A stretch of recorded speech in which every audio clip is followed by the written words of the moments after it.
안타깝게도 범죄의 피해자가 되는 경우가 있습니다. 특히 성범죄의 피해자가 되는 경우는 정말 여러모로 감당할 수 없는 정신적인 고통이 있는데요. 만약에 이런 불행한 일이 나한테 발생했다 또는 내 자녀에게 발생했다, 이런 일을 발견했다라고 할 때는 즉시 112 신고 그리고 해바라기 센터에 방문하시는 것을 권해 드립니다. 잠깐 이 문제에 대해서 생각하시다가는 나중에 이 생각하고 있던 그 시간이 사실관계를 왜곡시킬 수 있습니다. 그래서 범죄 피해를, 특히나 성범죄 피해를 발견하셨다면 그 즉시 112에 신고하는 것이 좋습니다. 성범죄의 경우에는 다른 사람이 볼 수 없는 내밀한 곳에서, 둘만 아는 곳에서 일어나는 경우가 대부분입니다. 현장이 어떤 물적인 증거로 남지도 않고요. 결국에는 피해자의 진술이 유일한 증거, 아주 결정적인 증거가 되는 경우가 대부분입니다.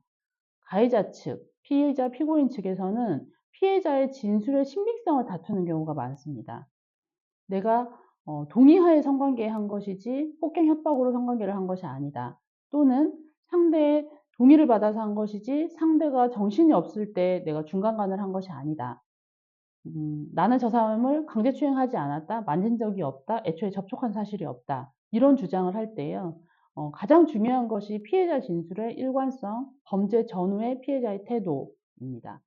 만약 피해자가 범죄 사실을 발견하고도 며칠 동안 어떤 문제 제기를 하지 않고 있었다, 또는 가해자와 대화를 시도했다 라고 했을 때 이 사람이 과연 이 현장 당시에, 그때 당시에 성범죄 피해를 입은 것이 맞느냐라는 의문이 생기는 경우가 있습니다. 저희도 실제 사건에서 분명히 범죄 피해를 발견을 했을 때인데도 불구하고 가해자와 또 다정한 대화를 나누는 경우가 있습니다. 실제 피해를 입었음에도 불구하고 범죄 피해를 인정받지 못하고 가해자에게 무죄가 선고되는 경우들을 간혹 봅니다.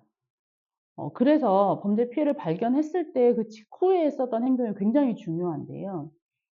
괜히 상담도 사실 할 수 있고 당연히 무조건 112 신고하는 것이 능사가 아닌 경우도 있을 수도 있습니다. 내 상황을 파악해야 되고 친구한테 도움을 요청하거나 부모, 가족한테 도움을 요청하는 경우도 당연히 있을 수 있는데요. 어느 정도 피해 사실을 인지하셨을 때는 112 신고를 바로 하시는 것이 좋습니다.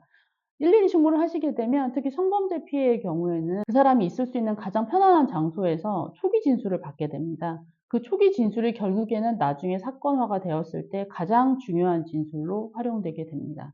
왜냐하면 현장감이 가장 생생하고 있었던 직후 시간적으로 간격이 얼마 되지 않기 때문에 그때 당시에 했었던 피해자의 진술이 결국에는 아주 결정적인 증거가 되는 경우가 많습니다.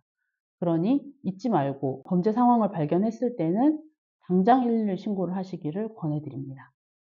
네, 경찰청 소속의 해바라기 센터라는 곳이 있습니다. 성범죄 피해를 당한 분들을 보호해주고 조력해주는 곳인데요. 신속하게 가셔야 되는 이유는 몸에 남아있는 범죄의 흔적을 최대한 빨리 신속하게 증거물을 확보하기 위한 목적이 아주 큽니다. 그 외에도 해바라기 센터에서 여경들과 상담이나 또는 진술 확보를 통해서 초기에, 범죄 초기에 물적, 인적 증거를 확보하는 데 있어서 큰 도움을 받으실 수 있습니다. 다른 성범죄의 경우에 몸에 남아있는 흔적들이 시간이 지나면 없어집니다. 만약에 피해자가 내가 성범죄를 당했다는 사실이 너무나 고통스러워서 몸을 씻어내거나 몸에 있는 범죄 흔적을 다 없애버린다면 나중에 범죄를 입증하기 어렵습니다. 그래서 성관계가 있었는지 강간행위가 있었는지 여부 자체를 판단하기 어려운 경우가 있을 수 있어서 몸을 씻지 않고 그 현장 그대로 해바라기 센터에 가서 몸에 남아있는 모든 흔적들, 범행의 흔적들을 물적인 증거로 남겨두시는 것이 좋습니다.